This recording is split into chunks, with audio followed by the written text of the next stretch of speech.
Okay, hello everyone, and welcome to this week's new podcast episode. So today we have a special guest today, attorney Ken W. Good, and today we are going to be talking about how bad bill reforms are substantially affecting domestic violence survivors in this country. So, welcome to the live broadcast and a little bit about Ken before we get started. Okay, so Ken W. Good graduated from Hardin-Simmons University in 1982 with a Bachelor of Arts degree. He received a Master of Education degree in 1986 from Tarleton State University, a part of the Texas A&M system. In 1989, he received his law degree from Texas Tech School of Law, where he was a member of the Texas Tech Law Review. Mr. Good has argued cases before the Supreme Court of Texas and the Texas Court of Criminal Appeals, along with numerous Court of Appeals, including the United States Court of Appeals for the Fifth Circuit. Mr. Good is married and has two daughters. And I am so excited to have you here because we need to bring justice and we need to break the silence and bring awareness of this hot topic issue that is affecting many domestic violence survivors. So, first of all, Ken, what inspired you to begin this movement? Well, thank you so much for having me. I was in Houston, Texas, and someone asked me to attend a hearing on a case called um, O'Donnell versus Harris County. It was one of the very first cases about that kind of launched this bad bail reform movement. And I attended the hearing and I listened to the judge and I was shocked. I thought she was off base. I thought she was going off track. And I thought that this case was going to go south or it was going to go the wrong way that it should go under the law.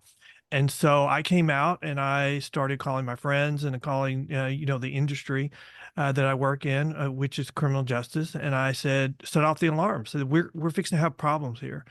And I will say that's exactly what happened. But I think time has proven me correct because that judge has now been reversed 6, 7, 8 times by the Fifth Circuit. And the Fifth Circuit, in their last ruling, said that this original case that I went to sit in on should have never been filed in federal court. So a complete turnaround and actually kind of a reproach to the federal judge. And these bad bail reforms, so I set out to become very knowledgeable and an expert from a legal standpoint, if that's possible, on these bad bail reform issues. And, we started accumulating data showing that they're not working. And then we kind of figured out, my gosh, they're not working. They're bad for the criminal justice system, but they're even worse for domestic violence survivors. They're driving these people underground because they no longer can have faith in the criminal justice system. They just have to run. And why is that? Because it seems like that these domestic violence victims are ignored, that law enforcement, there's not enough law enforcement as far as, protecting the woman. In my case, I'm a domestic violence survivor. So, but why are they so lax? What is the problem? Have you ever uncovered that? Yes, and I would go back to a history of why how we got here, and I would say it all started in California, and the push for releasing criminals was not because we need to be more forgiving on crime. It was arguing that they were not providing sufficient medical care or appropriate medical care to the people in prison because their jail population was 200% of capacity, and so they were ultimately ordered by the federal courts, a panel of 3 judges, to reduce their jail capacity down to 125%, which would just require release of criminals. That case went all the way to the United States Supreme Court. And in a 5-4 majority, which that's the current majority was the minority then, but they're the majority now. But the majority upheld the order, and the minority was saying we cannot order the release of we can't tell a state to release criminals back into society.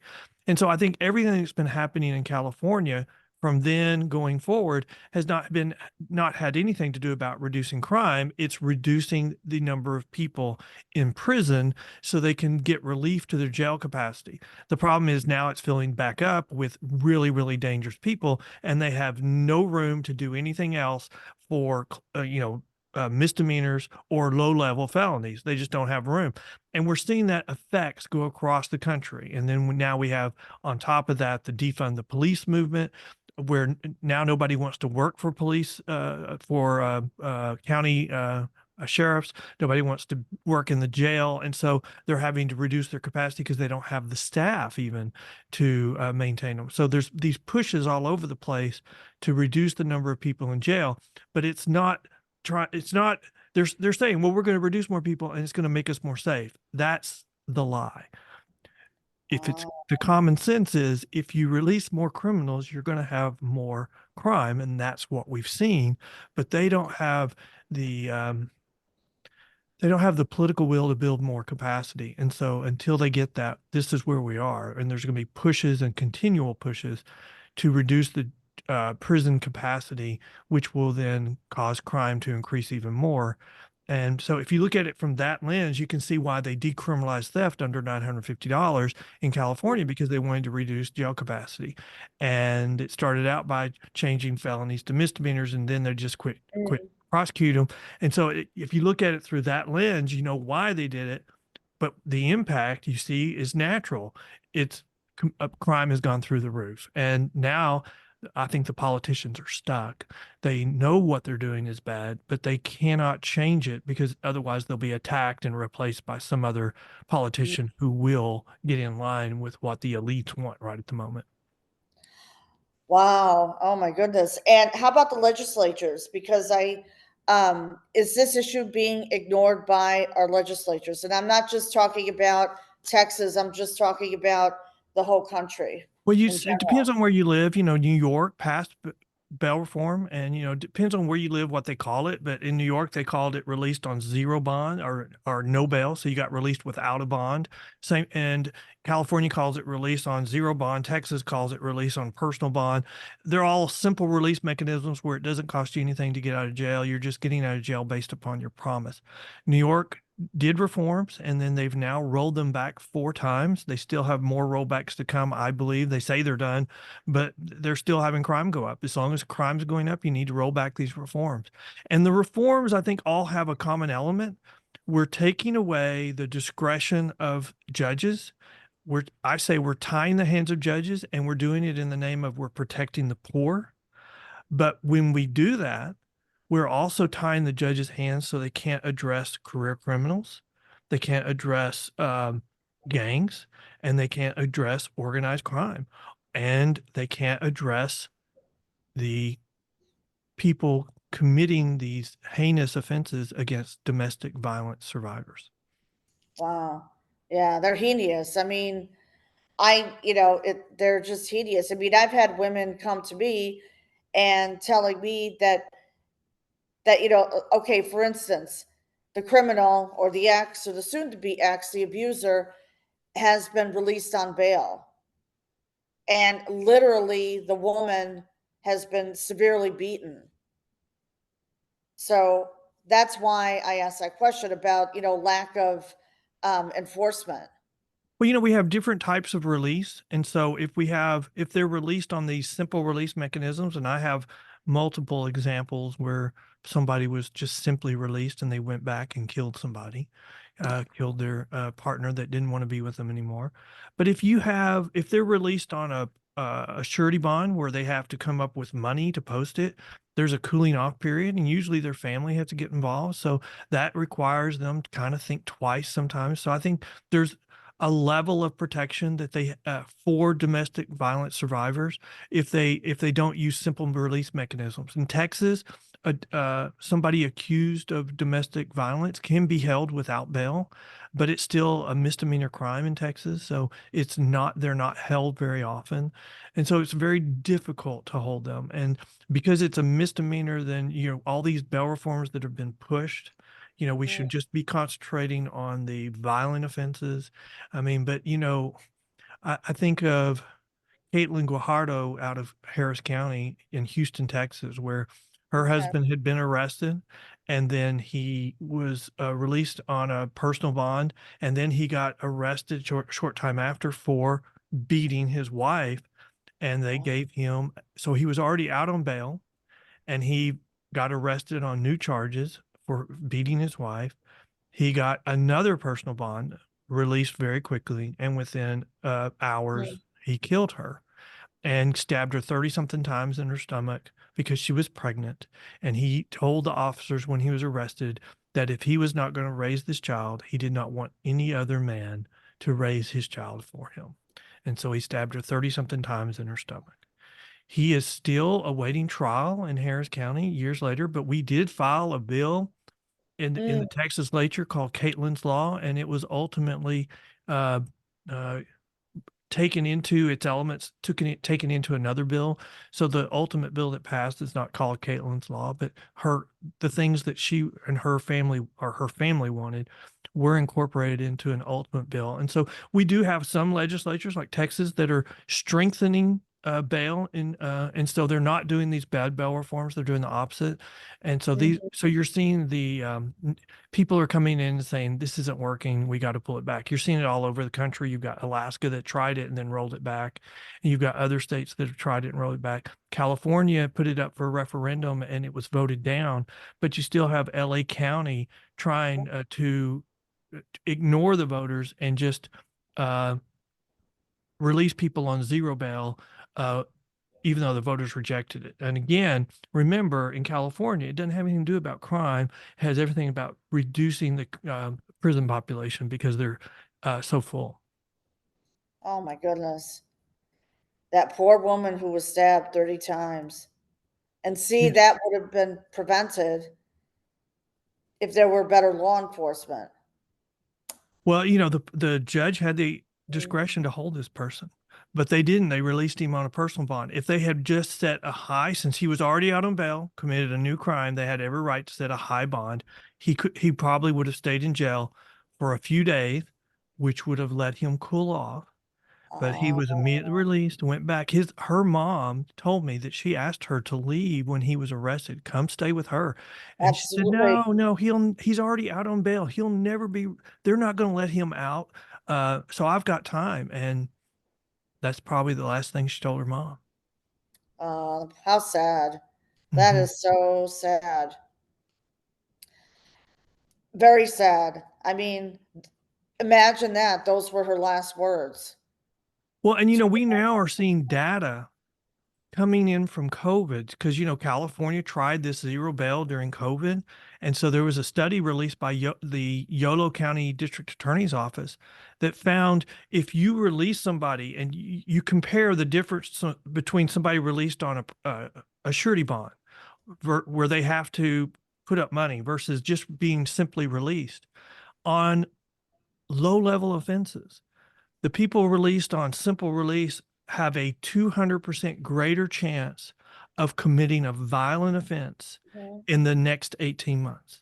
Now, that just seems to be common sense with us, on domestic violence situations, because if someone gets arrested, they're angry at their significant other accusing them of that, and they immediately get released, they're going to go act on their anger. But if they have to have a little cooling off period, or they get held for a while, and they have to come up, or family has to come up with the resources for them to get released, maybe they will calm down. Sometimes they do, sometimes they don't. But the victim has time then to decide, what do I do? I mean, domestic violence victims are already, before this bail reform, were questioning whether, they could count on law enforcement because they're told, oh, well, you need a protective order. Well, if they're hot and mad, they don't have any problem violating a protective order. Then the next thing is they violate a protective order by killing the person. So they already have questions, but these changes that we're seeing has completely altered the landscape. Domestic violence survivors no longer are even taking the time to call law enforcement. They're just running. They need to run and hide. So they have to like escape. And I know for myself, I had a plan in place, but there were times when I had to leave, like literally be out the door, Yeah. be out the door. And, you know, a lot of some, you know, like a lot of these domestic violence victims, they're single mom. I mean, they're mothers, you know what I mean? Yes. They have a child, and that makes it more difficult for them. So how do they, you know, go about doing that, you know, with a child? In my case, I had no children, so mine was even though the process was hard, I can imagine what they go through, you Yeah, know? I agree with you. I mean, it makes it Mm, very difficult, but also I think it gives some people an added motive. They need to protect their children. I kind of wonder, you know, were there any red flags in your relationship that said, "Hey, this person's going to go unhinged"? I mean, what advice would you give to someone at looking back on your situation? mhm. I mean, were there anything that you look back on and said, "Hey, I ignored this red flag"? Oh, yes, absolutely. Absolutely. You know, when, I mean, I was older when I got married, but one of the things Mhm, that, you know, I was in a church, in a Sunday school, and one of the things that we all kinda taught in our Sunday school class was that we should know somebody for 4 seasons before we get married. And the whole argument was they can hide or we can hide who we really are for a couple of weeks, a couple of months, but we can't do it for 4 seasons. I don't know. yeah, he was hiding it at first, and I did not spend 4 seasons with him. Mhm. So, it was, you know, like a couple of seasons, and, um, you know, unfortunately, you know, I was physically struck and Mhm. in the hospital, but guess what? It took me another 7 years. You know why? Because like women, like myself, I felt ashamed to break the Sure. silence at that time and tell the authorities because I thought the authorities wouldn't do anything. Well, and I'm not critical at all of I mean, Yeah. you know, it's like, how do we stop something that I mean, there are situations where the person just becomes an animal after marriage, you know, they change and, you know, there's just different situations across the board. And so we have to, you know, I want to support domestic violence survivors and we all need to support them. But I don't think we realize that these pushes for criminal justice reform, and these are pushes, they're not tried or tested theories that anyone has ever said, oh, these work. These are things that were just given a okay, let's try this because you know, the other side has a lot of money and a lot of people pushing for it. And so let's try it. And it's failed everywhere. But, you know, right now in Harris County, the DA's race is a moderate Democrat in the primary versus a very left leaning Democrat.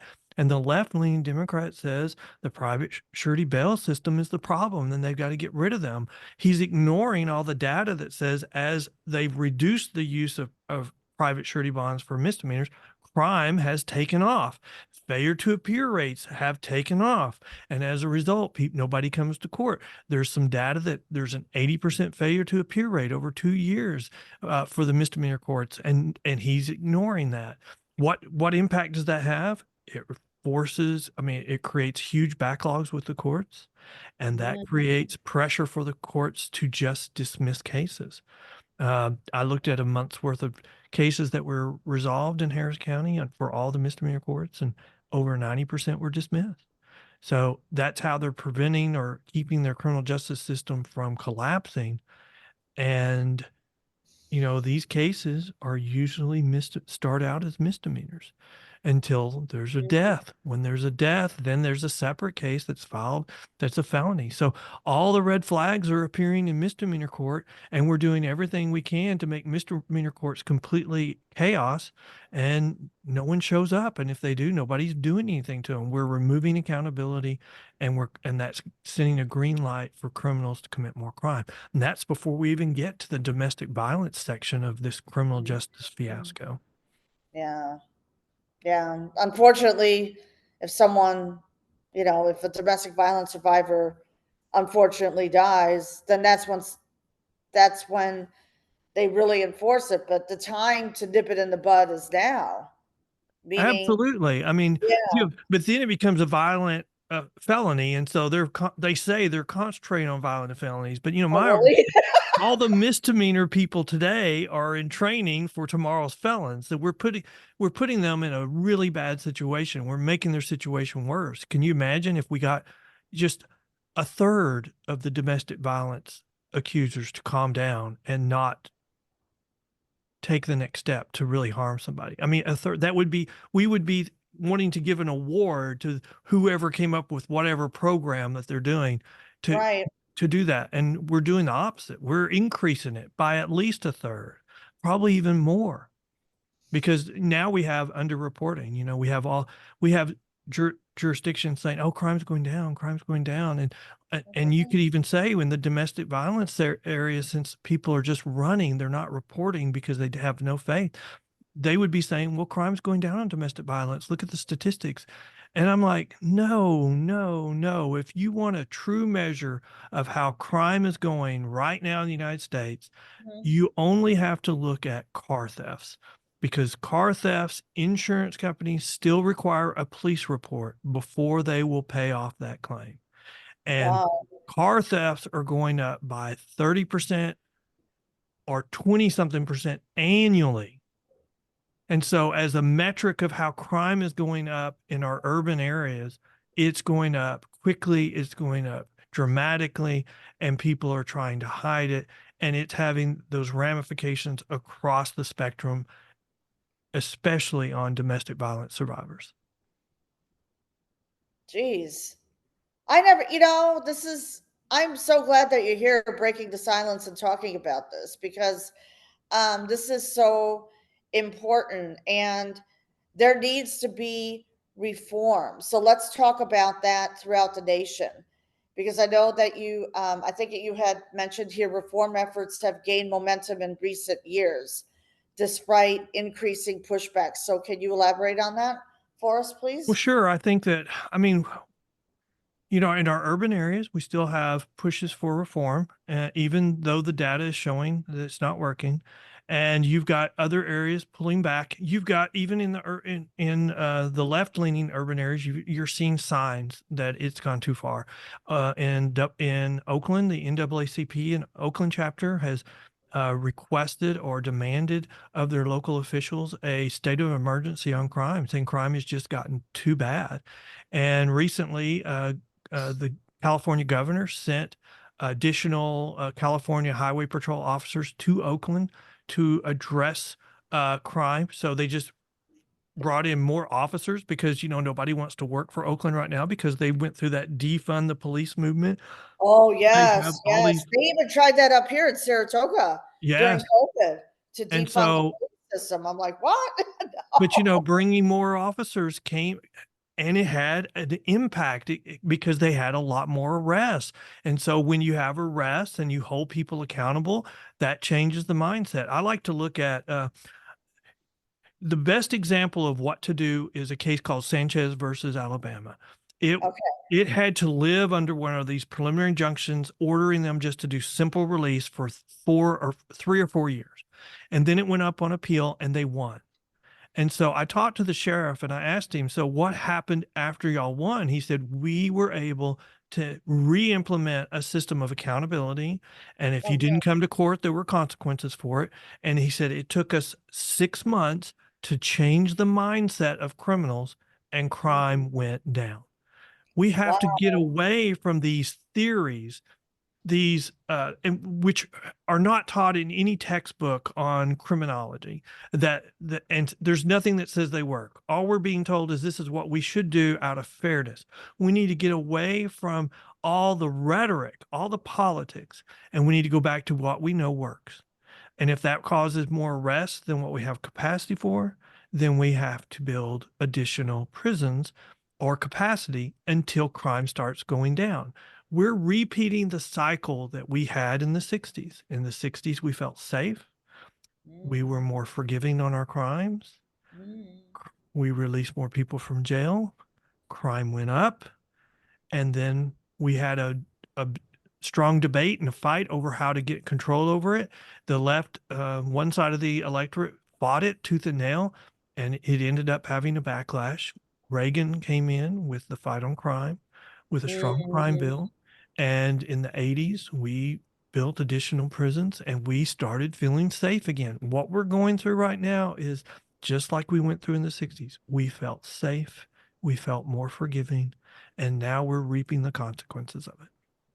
I agree with you. We are reaping the consequences of it. Mhm. We definitely are, because I'm very passionate about helping domestic violence survivors, especially finding resources. So, are there any resources that you provide for domestic violence survivors? And I understand that you have a website and a blog. So, let's talk about it.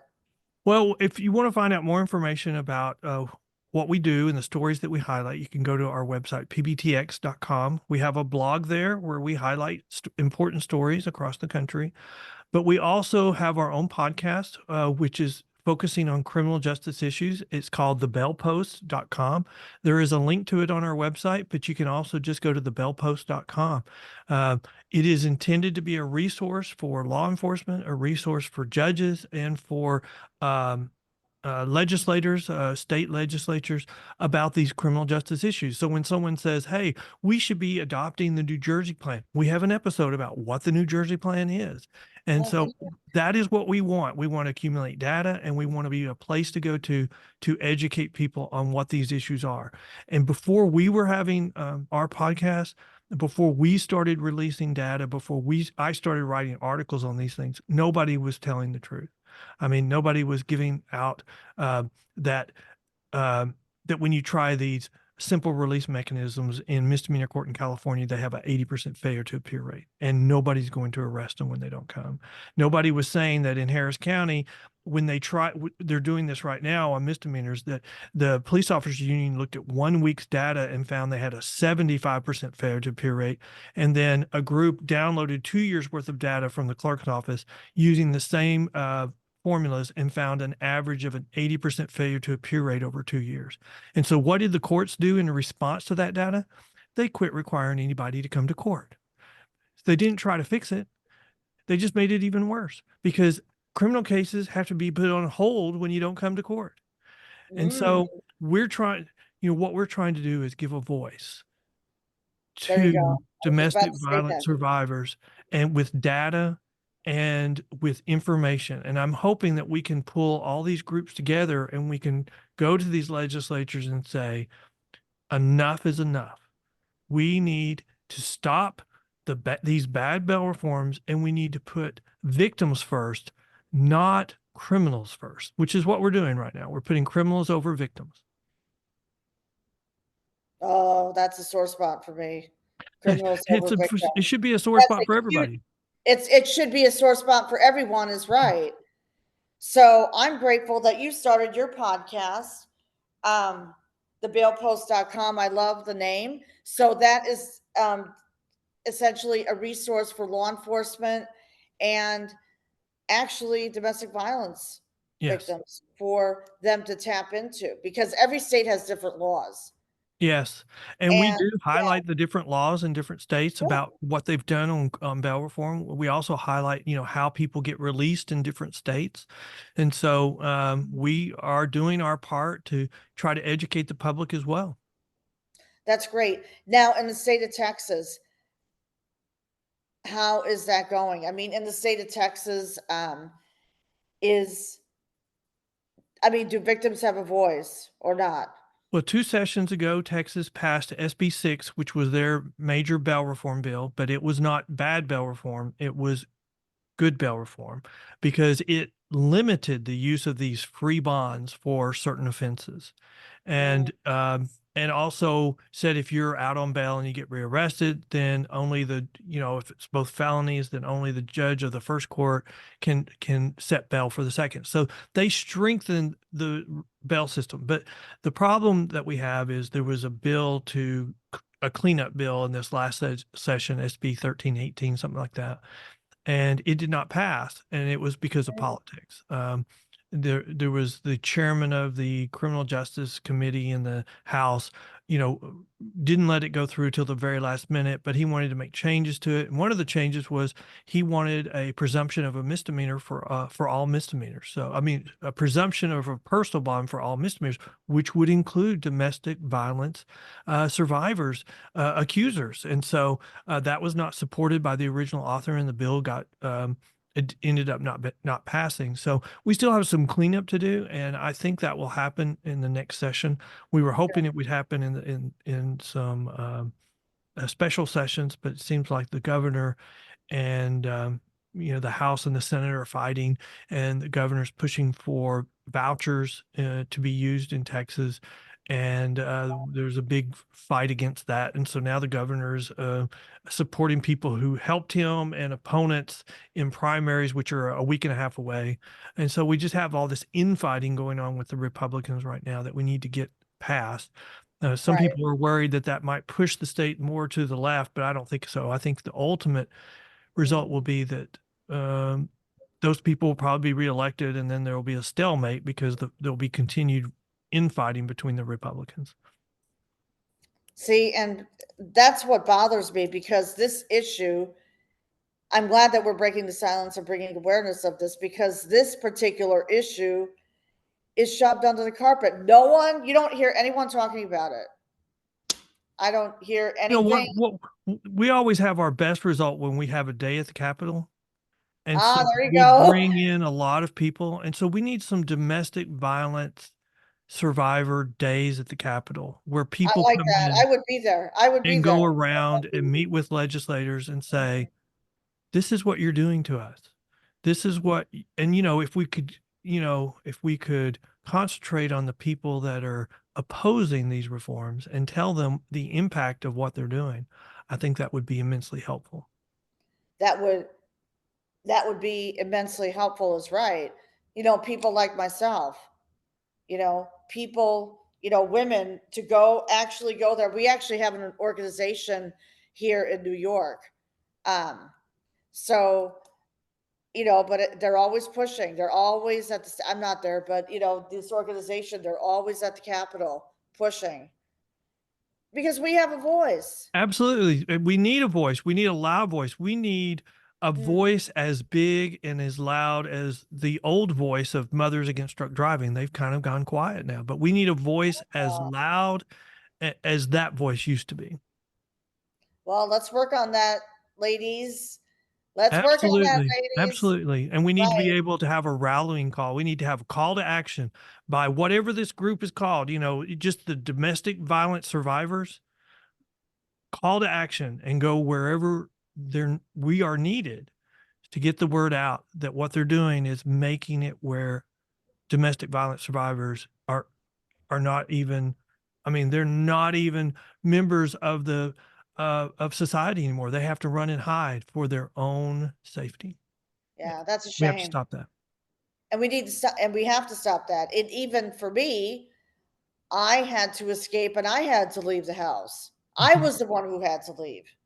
So when the police came because he did something, um, which wasn't necessarily physical, but emotional, which is just as bad, and he was threatening, I was the one who had to leave. Mhm. Yeah. Well, it's really, these are really bad situations because my experience as an attorney for over 30 years, and thank you for Okay. highlighting how old I am because I'm just ancient. But, you know, what I've seen at courthouses and at the Court of Appeals is all of the shootings are family related. They're not crime related. So, Mm, I live in Smith County and we had a shooting at the courthouse. It was a family law case. And in Fort Worth, years and years ago, we had a case go up to the Court of Appeals for argument. And someone brought a gun and started shooting at the three judges on the panel hearing the case. That was a family law case. So, you know, what? violence at the courthouses are usually family law related. It's kind of Mm, scary. that is scary. I mean, imagine being in court, and then all of a sudden, Yeah. uh, that's scary. That's scary. Fortunately, that did not happen to me. So I'm grateful that I was able to eventually make a plan, hire an attorney, and escape domestic violence. And I moved to upstate New York. So I'm glad that I was able to escape. And that's it. It's just I was actually talking to I wanted to bring this up. I was talking to a woman last night. I went out to dinner, and this woman, she escaped domestic violence. Her ex is, like he's Hmm. narcissistic. And something happened in Florida, which was so repulsive that unfortunately her daughter was there to witness it. And her daughter had to leave. Hmm. And the daughter, okay, so let's talk about this for a second. Maybe you could shed some light. So the daughter doesn't want to see the father again, and now the father is dating a girl that is basically her age, so like 25 years apart, I would say. When I Mhm. look, and she showed me the photo too, and I just found that so repulsive. Like, Yeah, I think I think these situations, mm, one of the things we probably should talk about, does that make it impossible to trust again someone in a mm, relationship? I think it may make it almost impossible to trust someone again. But there was a girl, and I can't remember her name, but she was kidnapped and she was held by this person. And when she was finally found, her mom gave her this advice: do not let this person destroy the beauty within you. oh, I And love the best thing you can do is go on and live a happy life, because that will hurt them more than anything. And I think, I mean, it's easy to say, but it's hard to do, because I know I'm the worst about, I give trust willingly, but if you destroy my trust, that. I don't Mhm. know if you can regain it. And so if I was a domestic violence survivor, it would be very, very hard for me to find the ability to trust someone again to start over. But I would encourage, in the right situation, maybe, I mean, the reason why Alcoholics Anonymous, AA, works so well is it has at its heart that there is a supreme being, and so the whole program is built around that. Doesn't um, propose any religion, but there is this concept of a supreme being, and so I kind of wonder if we wanted to rebuild trust, if we started with rebuilding our relationship with our faith, Okay. and then from there built out. I don't know. I don't know the answer to that, but I want Mm, to rebuild our survivors so that they can be happy and productive, and they can do all the damage to their attackers by being a happy and successful person. exactly. Exactly. Unfortunate, and I agree with you. Totally agree with you. Rebuild faith. That's what I did. I had to rebuild my faith and trust in God again.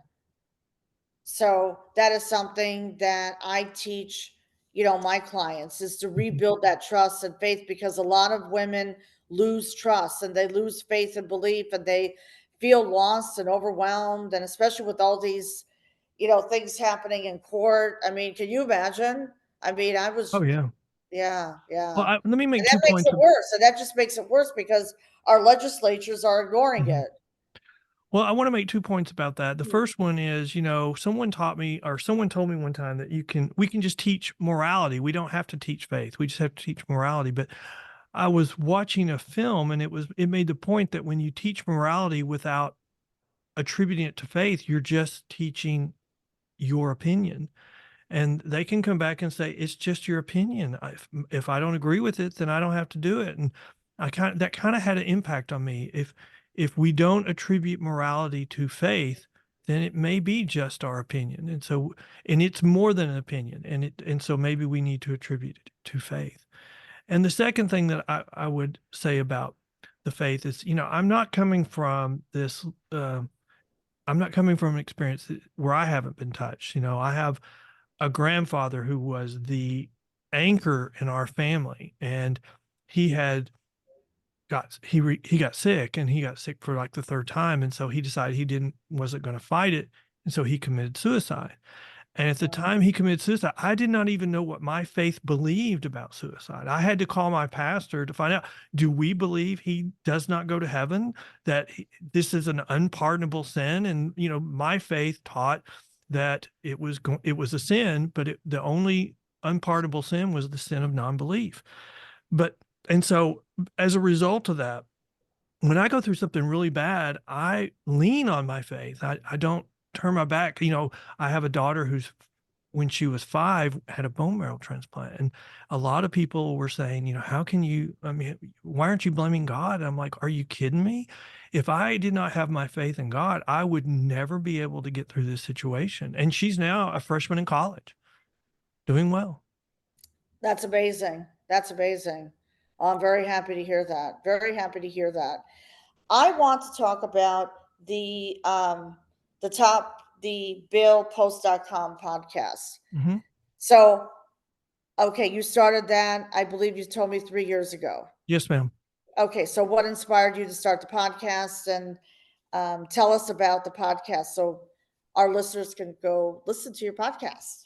Well, I think so. Our episodes kind of fall into, I would say, one of three categories. One is teaching about something, a concept like what's the New Jersey plan, or what is the bill that's being proposed? What is this concept? If we're going to amend the Constitution, what's the impact of it? And so one is instructive. Another part of it is to build relationships. So we do episodes with judges, explaining about how they set bail, with sheriffs talking about the jail population. So I did an episode with the sheriff of Tarrant County, and he said 80% of the people in his jail share three things. One, they have no education. Two, they have no father in their life. And three, they have some outside influence, such as drugs, gangs, or mental health issues. And so then our third part is where we highlight studies, or we accumulate data and we release that data. So there, the narrative is that the number one reason why people languish in jail is because they're poor. And we need to do all these changes to protect the poor. Well, there's a study on that. It's been released in Florida, and I talked to the guy that released it. And the number one reason he found that people languish in jail is their criminal history, not because they're poor. And so when you start looking at those types of things, and nobody else is highlighting them, I mean, nobody is highlighting that, these simple bail release mechanisms, or just simple release mechanisms in California, are causing an 80% failure to appear rate. Nobody was highlighting in Harris County that 75% failure to appear rate in the misdemeanor courts. And nobody was highlighting that there's this website, harriscountycourtwatch.com, that says for 2 years, on average, it's an 80% failure to appear rate. And then nobody's highlighting this study from California where it says a simple release over a release on a surety bond increases the chance of a violent offense in the next 18 months by 200%.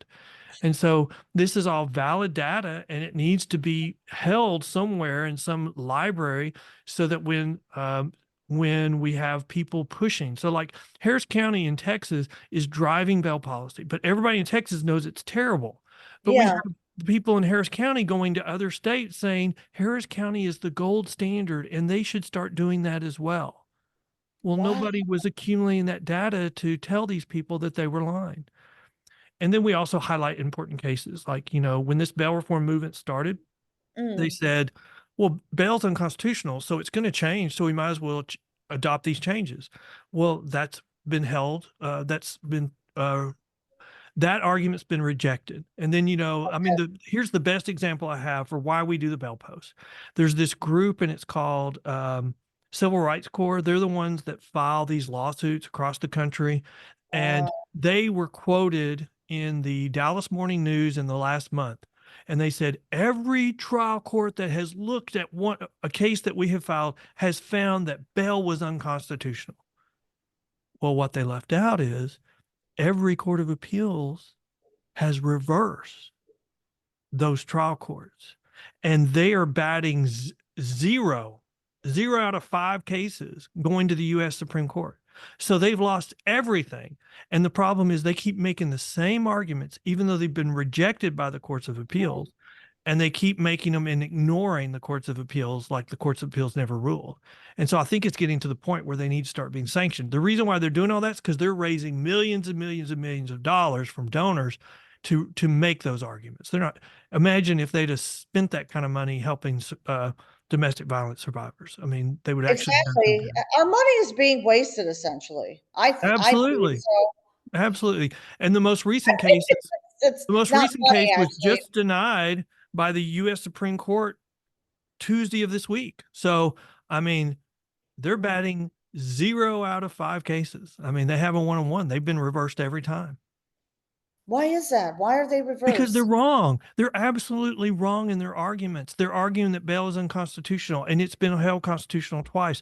They're arguing procedural. Well, I mean, we could go on and on about the semantic, I mean, the minutia of what they're arguing, but they're arguing procedural due process violations, but they want substantive remedies. So they want, oh, it's violating procedures. Well, if Mm. it has a procedural problem, procedure is your remedy. But they're saying, well, no, the remedy is to get rid of bail. No. So if you're arguing that the problem is you don't have an opportunity to ask for a bail reduction, then your remedy is a hearing to ask for a bail reduction.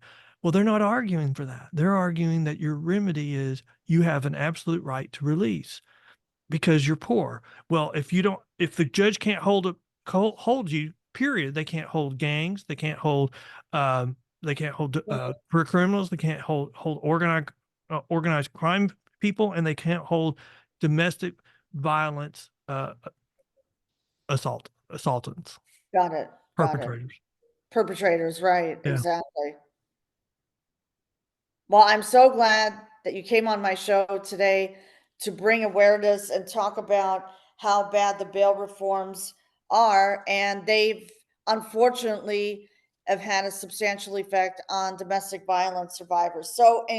And they are being ignored by our legislatures. Well, I So, think we're starting to see it turn okay, from the mayors. The mayors are going to be the ones that are turn this because they're seeing I how love it's impacting their tax revenue because commercial I was just buildings gonna are say that. going down. They're going so far down in their valuations. Commercial buildings in San Francisco are selling for 30% or 50% of their value from 6 months ago. And San Francisco used to be like the city to travel to.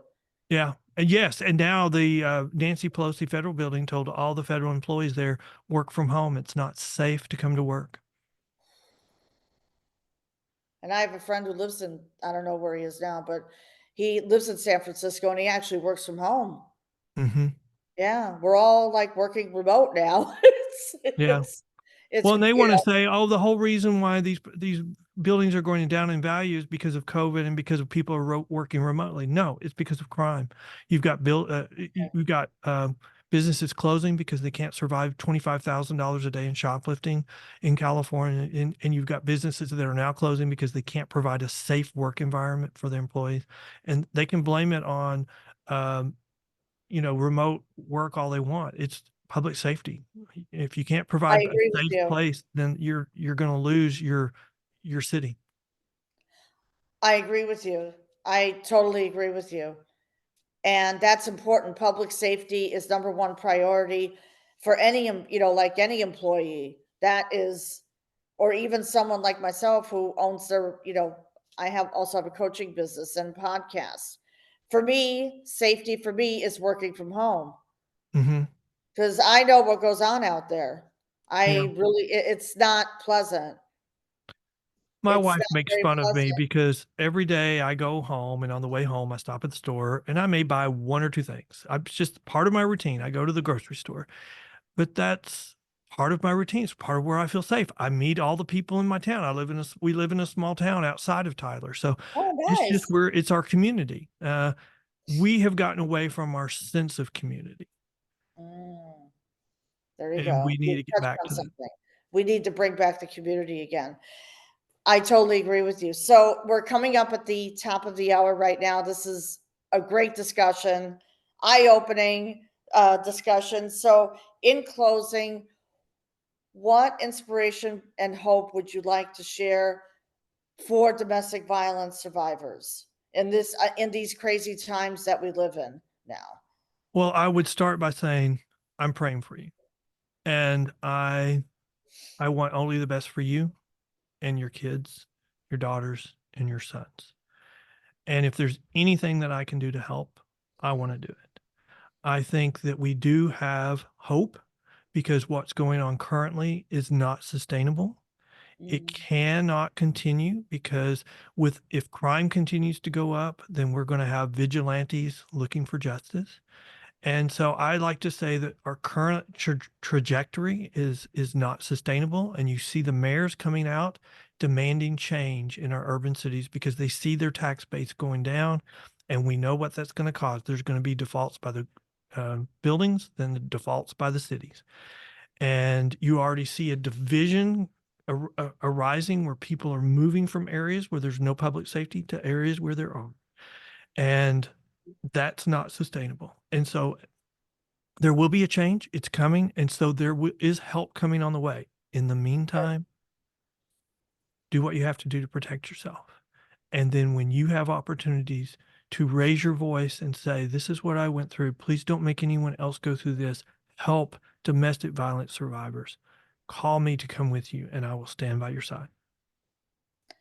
And thank you so much for providing your amazing words of wisdom and inspiration and hope, Ken. And I'm so glad that you were a guest on my podcast, to break the silence and for us, for women, to amplify their voices, because we do have a voice and there's power in our voice.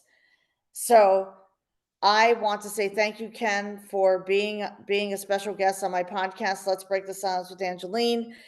This podcast episode will be live on my YouTube channel, which is Let's Break the Silence with Angeline, on Wednesday morning, this Wednesday at 8 a.m. Eastern Time, and also on my Spotify, which is Let's Break the Silence with Angeline. Please reach out to Ken at pbtx.com, and also resources, the bailpost.com, which is, from what I understand, it's the top 10, I think one of the top 10 podcasts for criminal justice Yes. in the country. And congratulations. Congratulations on that. Very, very, this is good that we're bringing awareness and breaking the silence. And please reach out to Ken for support, ladies. Okay. So I'm going to end the broadcast right now. And Ken, please stay with me in the green room. Have a wonderful day, everyone, and have a good one. See you Bye. soon.